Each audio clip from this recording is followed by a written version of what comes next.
ఎవరో ఒక వ్యక్తి అంటే మా డీసీఎంఎస్లో ఈ యేసుదాస్ అనే వ్యక్తి అతని మీద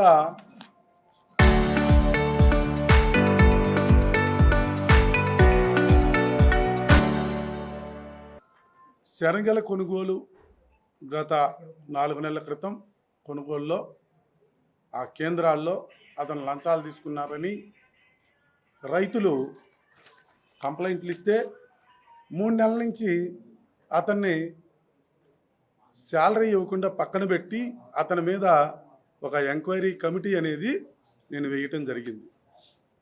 ఆ ఎంక్వైరీలో ఆ నిజాలు తెలిసిన తర్వాత అతని శాలరీ ఇద్దామని మా యొక్క శాఖ అధికారులు నిర్ణయించిన మీదట పక్కన పెట్టడం జరిగింది.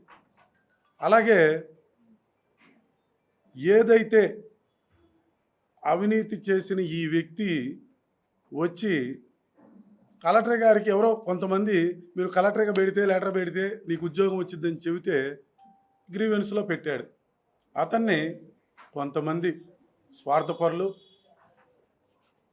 అతనికి ప్రలోభాలు పెట్టి రకరకాల ఆశలు కల్పించి అతన్ని ఆ యొక్క మీడియా ముందుకు తీసుకెళ్ళి నా మీద ఆరోపణలు చేయటం జరిగింది.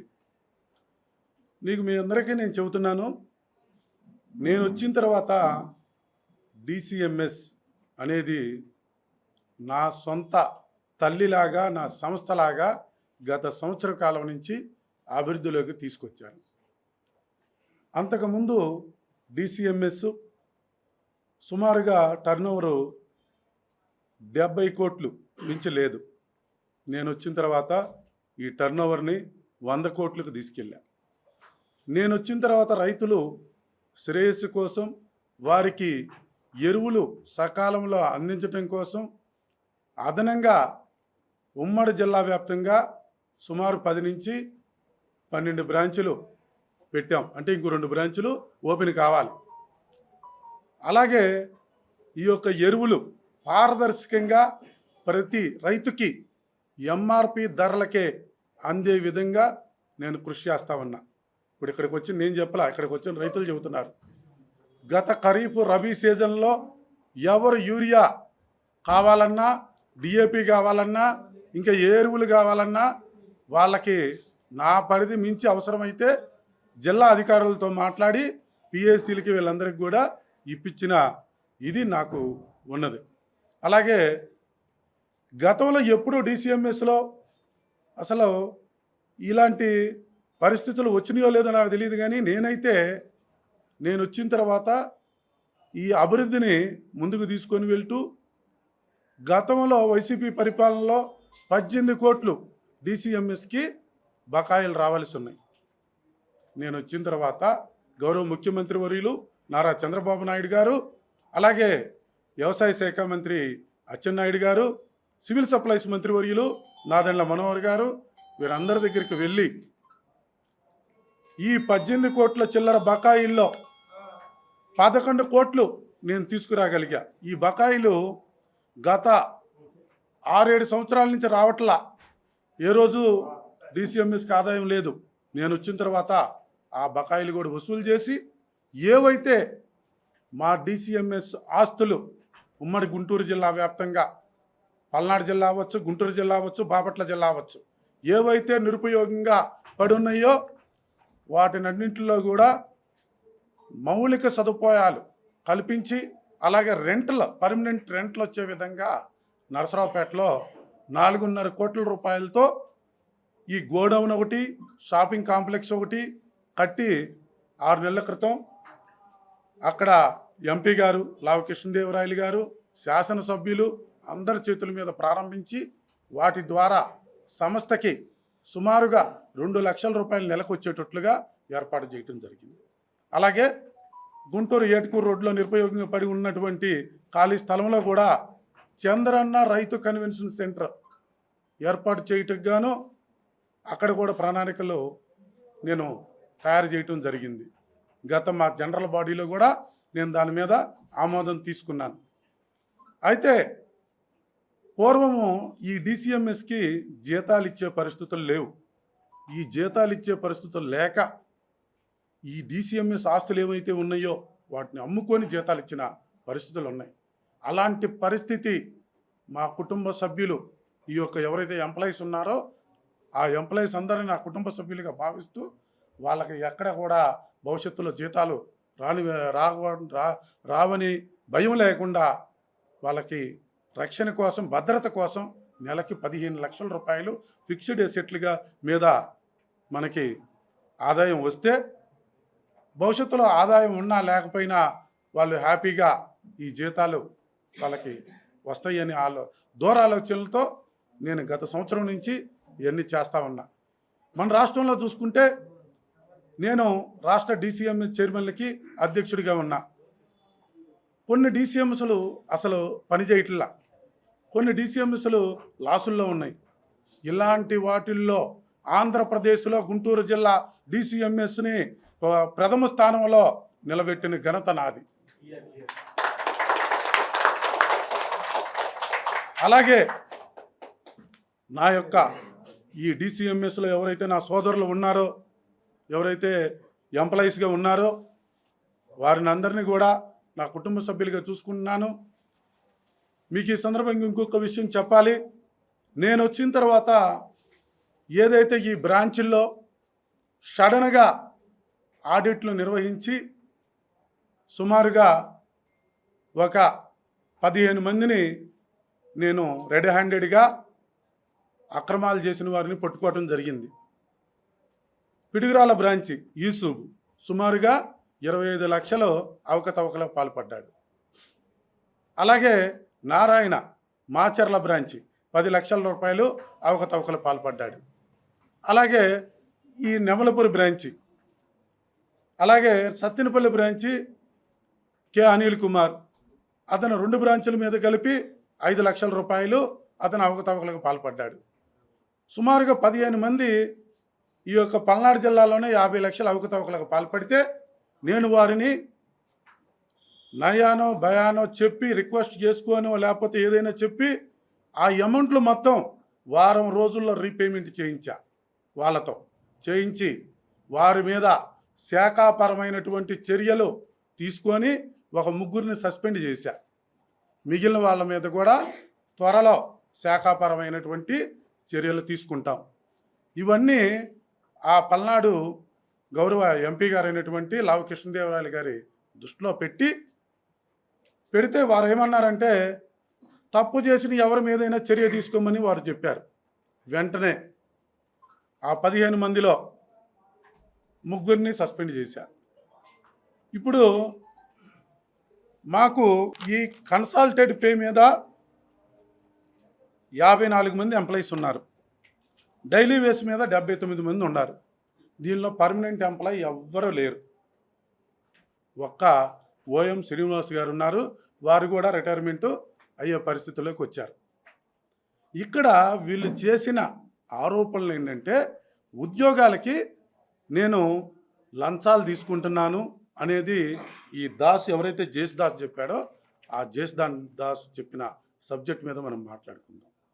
అతను చెప్పిన దానికి నేను వివరణ ఇస్తూ ఏంటంటే ఇక్కడ వాళ్ళ జీతం అనేది డైలీ 650 రూపాయలు, నెలకి సుమారుగా 15,000 నుంచి 16,000 వస్తాయి. దానికి 5 లక్షలు వాళ్ళు ఇవ్వటం అనేది హాస్యాస్పదం. అలాగే నేను వచ్చిన తర్వాత సుమారుగా 30 మంది పైన నేను ఎంప్లాయీస్ని పెట్టా. అది ఎవరి ద్వారా పెట్టాను చూడండి. బోర్ల రామాంజనేయులు గారు చెప్పిన వాళ్ళనే 5 మందిని పెట్టా. అలాగే ఏ నియోజకవర్గంలో ఆ శాసనసభ్యులు దులిపల్లి నరేంద్ర గారు అవ్వచ్చు, తెనాలి శ్రావణ్ కుమార్ గారు అవ్వచ్చు, నాకు ఉమ్మడి గుంటూరు జిల్లా వ్యాప్తంగా 17 నియోజకవర్గాలు నా పరిధిలో వస్తాయి. ఆ శాసనసభ్యులు అవ్వచ్చు, లేకపోతే గౌరవ పల్నాడు ఎంపీ గారు లావు కృష్ణదేవరాయలు కూడా వారు కూడా ఒక 5 మందిని పెట్టించారు. అలాగే పెమ్మసాని గారు పెట్టించారు. నేను ఎవరిని కూడా నా సొంతంగా నేను పెట్టలా.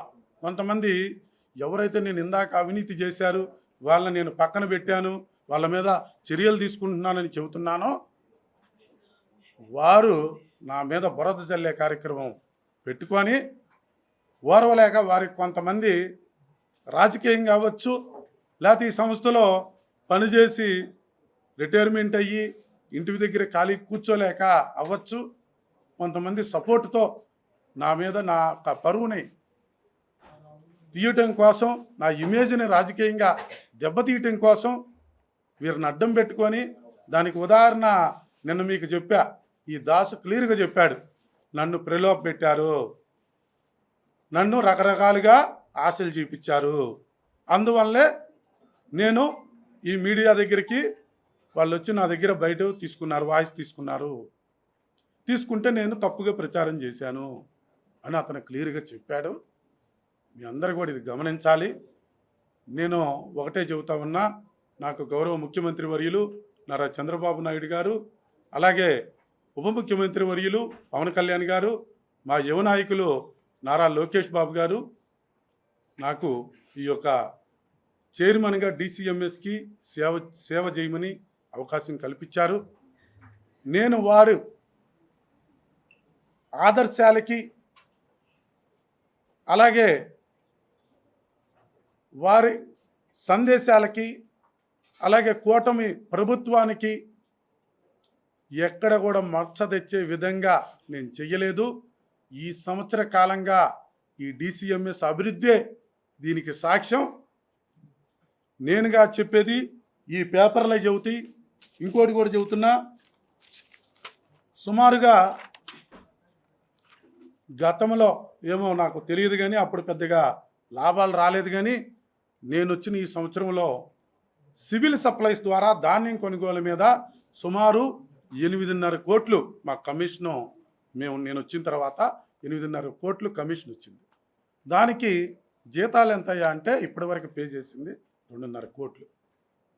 అంటే మొన్నెవరో ఇంకొక ఎంప్లాయీ, పన్ను ఎంప్లాయీ ఈ ధాన్యం కొనుగోలు మీద ఏదో జీతాలని ఏదో నెగిటివ్గా ప్రచారం చేశారు. ఒకటే చెబుతున్నా, 8.5 కోట్లు దానిలో కమిషన్ వస్తే సుమారు 2.5-3 కోట్లు జీతాలు అయితే మిగిలిందంతా కంపెనీకి DCMSకి ఆదాయం చేకూర్చిన ఘనత నాది చైర్మన్గా. అలాగే అపరాలు, శనగలు అవ్వచ్చు, కందులు అవ్వచ్చు, పెసలు అవ్వచ్చు, వీటి మీద కమిషను సుమారుగా 2 కోట్ల చిల్లర వచ్చింది. మొత్తం ఈ సంవత్సరం DCMSకి ఈ యొక్క కొనుగోలు ద్వారా ప్రొక్యూర్మెంట్ ఏజెంట్గా ఉన్నందుకు మాకు 10.5 కోట్లు కమిషన్ వచ్చింది ఈ సంవత్సరం. అయితే ఈ కమిషన్ అంతా గవర్నమెంట్ నుంచి రావాల్సి ఉంది. కాకపోతే నేను పాత బకాయిలన్నీ వసూలు చేసి మా యొక్క సంస్థ అభివృద్ధికి పాటుపడుతూ నేను కృషి చేస్తూ ఉన్నాను. ఇంకోటి కూడా తెలియజేస్తూ ఉన్నా, నా మీద వ్యక్తిగతంగా కోపం ఉంటే అవసరమైతే వచ్చి నన్ను పర్సనల్గా దూషించండి, లేకపోతే ఇంకోటి మీకు కోపం తీరాలి అంటే మీ ఇష్టం. నేను ఎందుకంటే ప్రజాసేవకు సిద్ధంగా ఉన్నా, నా దగ్గరికి ఎవరు ఏ పని కావాలని వచ్చినా నేను వాటికి చేయటానికి సర్వదా 24 గంటలు కూడా నేను సిద్ధంగా ఉండి, రోజు నా దగ్గరికి ఒక 20 మంది రైతులు కానీ లేకపోతే వ్యక్తిగతంగా పనులకు కానీ నా దగ్గరికి వస్తే నేను సత్వరమే వాళ్ళకి సేవ చేస్తా ఉన్నా. అంటే మాకు మా అధినాయకుడు నారా చంద్రబాబు నాయుడు గారు గత 15 సంవత్సరాల నుంచి నేను తెలుగుదేశంలో నేను పనిచేస్తుంటే క్రమశిక్షణతో, నా మీద బాధ్యతతో, అంటే నా మీద నమ్మకంతో బాధ్యత కలిగినటువంటి గుడివాడ, గన్నవరం నియోజకవర్గాలు నాకు అప్పచెప్పడం జరిగింది. ఎప్పుడు ప్రతిపక్షంలో 2019-20 టైం నుంచి మొన్న గెలిపించే టైం వరకు 1 కాదు 2 నియోజకవర్గాలకు అబ్జర్వర్గా ఉన్న కొడాలి నాని, వల్లభనేని వంశీ వీళ్ళ మీద పోరాటాలు చేసి పార్టీని అక్కడ 2 ఎమ్మెల్యేలని మంచి మెజార్టీతో గెలిపించి వచ్చా. దానికి గాను మా అధినాయకుడు చంద్రబాబు నాయుడు గారు నన్ను మెచ్చుకొని, నువ్వు రైతులకు సేవ చేయని నాకు ఈ బాధ్యత అప్పచెబితే, నేను ఇక్కడ రైతులకు సేవ చేస్తుంటే కొంతమంది చూడలేక, ఓర్వలేక, రాజకీయంగా అవ్వచ్చు, వ్యక్తిగతంగా అవ్వచ్చు, నా మీద ఇలా దిగటం అనేది చాలా హేయమైన చర్య. నేను దీని మీద కూడా ఎవరైతే దీని వెనకాల కుట్ర వెనకాల ఉన్నారో వాళ్ళ మీద చర్యలు తీసుకోవాలని, చట్టపరమైన చర్యలు తీసుకోవాలని నేను ఎస్పీ గారికి కూడా కంప్లైంట్ చేస్తాను. అలాగే ఇంకోటి కూడా చెబుతా ఉన్నా, మొన్న ఈ మధ్య పత్తిపాడు ఎమ్మెల్యే గారు బోర్ల రామాంజనేయులు గారు మా గోరంట్లో నీళ్లు సమస్య వస్తే దాని మీద నేను వారి దగ్గరికి వెళ్ళి అడిగాను. వారు కూడా స్పందించి ఆ అధికారులతో మాట్లాడారు. అలాగే ఇంకొకటి మట్టి సమస్య ఏదో ఉందని అంటే దాని మీద మాట్లాడాను. అంటే కొంతమంది ఏం చేస్తున్నారంటే ఎమ్మెల్యే గారిని ఆ 2 అడిగారు, అందుకని ఇవన్నీ ప్రచారాలు వస్తున్నాయి మీ మీద అని చెప్పి చెబుతూ ఉన్నారు. నేను ఒకటే చెబుతా ఉన్నా, నేను ఎవరిని ఈ సందర్భంగా బ్లేమ్ చేయట్లేదు. నేను పార్టీ అధినాయకత్వానికి కట్టుబడి ఉంటా. మా అధినాయకుడు నారా చంద్రబాబు నాయుడు గారు, మా యువ నాయకులు నారా లోకేష్ బాబు గారు ఏమి ఆదేశిస్తే అది శిరసా వహిస్తూ నేను ఎప్పుడు దానికి కట్టుబడి ఉండే వ్యక్తిని. ఇంకోటి కూడా చెబుతా ఉన్నా, గౌరవ కేంద్ర మంత్రి వర్యులు పెమ్మసాని చంద్రశేఖర్ గారు ఎప్పుడు చెబుతూ ఉంటారు, ఆయన మాటలో నా యొక్క చెవుల్లో మారుమోగుతూ ఉంటాయి. మనము నీతి నిజాయితీలతో రైతులు కావచ్చు, ప్రజలు కావచ్చు సేవ చేస్తూ ఉండాలి, అభివృద్ధి కార్యక్రమాలతో ముందుకు వెళ్తూ ఉండాలని వారు ఎప్పుడు నాకు చెబుతూ ఉంటారు. అలాగే నాయకులకి ఎవరికైనా ఆయన చెప్పేది ఇదే. ఆయన చెప్పిన మాటల ప్రకారం నేను గత సంవత్సర కాలంలో మీరు ఎక్కడ ఈ ఉమ్మడి గుంటూరు జిల్లాలో ఏ రైతుని అడిగినా మీకు యూరియా అందుతుందా, మీకు డిఏపి అందుతుందా అంటే ఇప్పటి వరకు మేము అందిస్తూ ఉన్నాం. ఇంకోటి యాప్ పెట్టారు, ఆ యాప్ ద్వారా కూడా ఎవరికి ఎన్ని అందాలో అన్ని సక్రమంగా అందిస్తూ ఉన్నాం. మీకు ఒకటే చెబుతా ఉన్నా, మా యొక్క DCMSలో ఇప్పుడు నేను ఇందాక చెప్పిన కొంతమంది సుమారుగా ఒక 15 మంది అవినీతి చేస్తే వాళ్ళ పేర్లు కూడా చెప్పా. వాళ్ళని అలాగే ఈ 15 మందిని నేను శాఖాపరమైనటువంటి చర్యలు తీసుకుంటున్నాను. వాళ్ళకి నచ్చకపోవచ్చు, నేను లేదా ఇంకొంతమందికి నచ్చకపోవచ్చు. మంచి చేసేటప్పుడు ఎప్పుడైనా కొంతమందికి నచ్చకపోవచ్చు. ఎప్పుడైనా కాయలున్న చెట్టుకే రాళ్ళు పడతా ఉంటాయి. అలాగే నేను పాజిటివ్గా నిన్న మా దాసు చెప్పిన విషయాన్ని ఆవేశంలో వెళ్ళి ఎవరో చెప్పిన విషయాన్ని కూడా అతన్ని కూడా తప్పుపట్టడం లేదు. కాకపోతే ఆవేశంలో తండ్రి లాంటి నా మీద మీకు నేను వచ్చిన తర్వాత జీతాలు పెంచా. గతంలో ఎవరు ఎప్పుడు 2000 రూపాయలు ఒక్కసారిగా పెంచలా ఎంప్లాయీస్కి. నేను వచ్చిన తర్వాత మీకు జీతాలు పెంచా. నేను మీకు ఎవరైతే కష్టపడి పనిచేస్తారో వాళ్ళకు కూడా ఇంకా భవిష్యత్తులో జీతాలు పెంచుతానని చెబుతున్నా. నాకు చేతనైతే ఎవరైతే కష్టపడి పనిచేస్తూ ఉంటారో వాళ్ళని వెళ్ళే లోపల వాళ్ళని పర్మనెంట్ కూడా చేయడానికి అవకాశం ఉంటే చేస్తానని చెబుతున్నా. అందరినీ నా కుటుంబ సభ్యులాగా చూసుకుంటున్నాను. మీరు ఎవరు ఇలా అపవాదులు వేయటం అనేది నాకు కొంచెం మానసికంగా బాధ కలిగిస్తూ ఉన్నది. అయినా నేను ఇందాక చెప్పాను, పాజిటివ్గా తీసుకుంటా. చంద్రబాబు గారు నాకు అప్పచెప్పినటువంటి బాధ్యత ఏదైతే DCMS చైర్మన్గా నాకు బాధ్యతలు అప్పచెప్పారో దాన్ని నా యొక్క టైం ఉన్నంత వరకు కూడా 10x స్పీడ్తో అభివృద్ధి పదంగా ముందుకు తీసుకువెళ్ళి రైతుల సంక్షేమం కోసమే నేను పనిచేస్తానని, అలాగే మా DCMSని ఈ యొక్క ఫండ్స్ రూపంలో కూడా స్థిరమైనటువంటి నికర ఆదాయం ప్రతి నెల వచ్చేటట్లుగా నేను ఏదైతే అనుకున్నానో దాన్ని ఆచరణ యోగ్యంగా తీసుకువెళ్తున్నానని మీ అందరికీ పత్రికాముఖంగా, అలాగే ఎవరైతే నా శత్రువులు ఉన్నారో వాళ్ళకు కూడా, అంటే ఎవరైతే వాళ్ళు అనుకున్నారు నాకైతే ఎవరు శత్రువులు కాదు, నేను అందరినీ ప్రేమగానే చూస్తాను.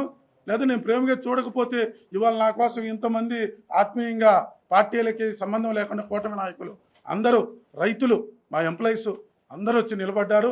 వారికి కూడా మరొకసారి ధన్యవాదాలు తెలియజేస్తూ, అలాగే మీడియా సోదరులకు కూడా నేను విన్నపాలు తెలియజేసుకుంటూ, నమస్కారాలు తెలియజేసుకుంటూ, కాబట్టి ఏ విషయమైనా వేసేటప్పుడు ఒక్కసారి మీరు ఆలోచించుకోవాలి. దానిలో నీతి ఎంత ఉంది, నిజాయితీ ఎంత ఉంది తెలుసుకోవాలని కోరుకుంటూ సెలవు తీసుకున్నా.